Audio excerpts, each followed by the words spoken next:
اللہ کے نام سے شروع جو نہایت مہربان ہمیشہ رحم فرمانے والا ہے۔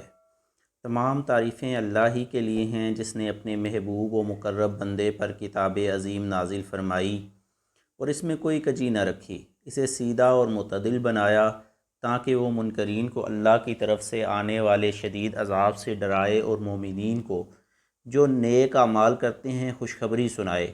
ان کے لیے بہتر اجر جنت ہے جس میں وہ ہمیشہ رہیں گے، اور نیز ان لوگوں کو ڈرائے جو کہتے ہیں کہ اللہ نے اپنے لیے لڑکا بنا رکھا ہے، نہ اس کا کوئی علم انہیں ہے اور نہ ان کے باپ دادا کو تھا۔ یہ کتنا بڑا بول ہے جو ان کے منہ سے نکل رہا ہے، وہ سراسر جھوٹ کے سوا کچھ کہتے ہی نہیں۔ اے حبیب مکرم، تو کیا آپ ان کے پیچھے شدت غم میں اپنی جان عزیز بھی گھلا دیں گے اگر وہ اس کلام ربانی پر ایمان نہ لائے؟ بے شک ہم نے ان تمام چیزوں کو جو زمین پر ہیں اس کے لیے باعث زینت و آرائش بنایا تاکہ ہم ان لوگوں کو جو زمین کے باسی ہیں آزمائیں کہ ان میں سے باعتبار عمل کون بہتر ہے۔ اور بے شک ہم ان تمام چیزوں کو جو اس روئے زمین پر ہیں نابود کر کے بنجر میدان بنا دینے والے ہیں۔ کیا آپ نے یہ خیال کیا ہے کہ کہف و رقیم یعنی غار اور لوہے غار یا وادی رقیم والے ہماری قدرت کی نشانیوں میں سے کتنی عجیب نشانی تھے؟ وہ وقت یاد کیجئے جب چند نوجوان غار میں پناہ گزین ہوئے تو انہوں نے کہا، اے ہمارے رب، ہمیں اپنی بارگاہ سے رحمت عطا فرما اور ہمارے کام میں راہ یابی کے اسباب مہیا فرما۔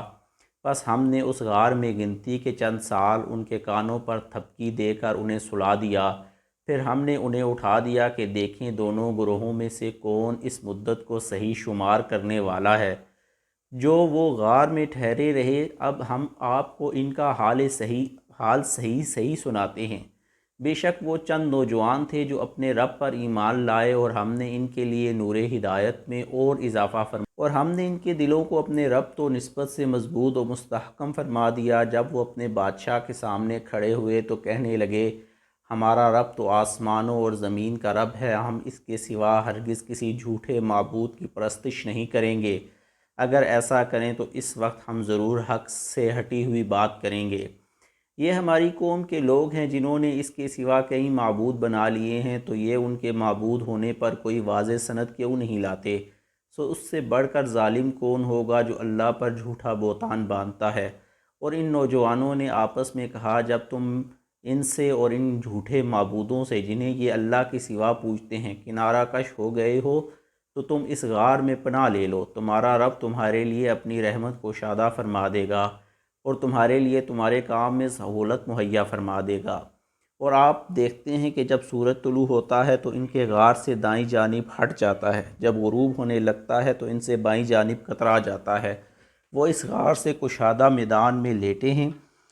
یہ سورج کا اپنے راستے کو بدل لینا اللہ کی قدرت کی بڑی نشانیوں میں سے ہے۔ جسے اللہ ہدایت فرما دے سو وہیں ہدایت یافتہ ہے، اور جسے وہ گمراہ ٹھہرا دے تو آپ اس کے لیے کوئی ولی مرشد یعنی راہ دکھانے والا مددگار نہیں پائیں گے۔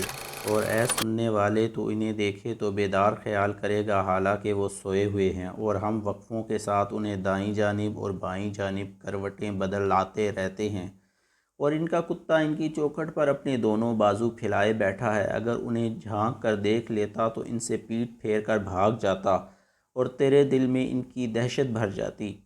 اور اسی طرح ہم نے انہیں اٹھا دیا تاکہ وہ آپس میں دریافت کریں۔ چنانچہ ان میں سے ایک کہنے والے نے کہا، تم یہاں کتنا عرصہ ٹھہرے ہو؟